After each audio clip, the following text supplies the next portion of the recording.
தொடர்ச்சியான மழை காரணமாக ஜொகூர் மாநிலத்தில் வெள்ள நிலைமை மேலும் மோசமடையலாம் என்று மாநில அரசு எச்சரித்துள்ளது.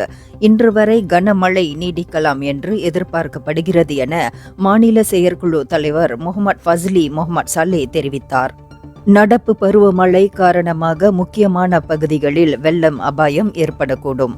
வெள்ள பாதிப்புகளை குறைக்க வடிகால் மற்றும் நீர்ப்பாய்ச்சி வாய்க்கால்களை சுத்தப்படுத்துதல் உள்ளிட்ட தற்காலிக நடவடிக்கைகள் முன்னெடுக்கப்பட்டுள்ளன. மேலும் 139 வெள்ள அபாய இடங்களை குறைக்க 1.4 பில்லியன் செலவில் வெள்ள குறைக்கும் திட்டம் செயல்படுத்தப்பட்டு வருகிறது. 10 திட்டங்களில் 9 செயல்பாட்டில் உள்ளன. ஒரு திட்டம் முன்னேற்பாடுகளின் கட்டத்தில் உள்ளது.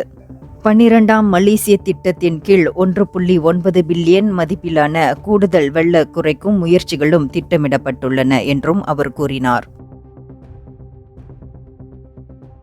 இந்தியர்களின் இதய குரல் மக்களோசை.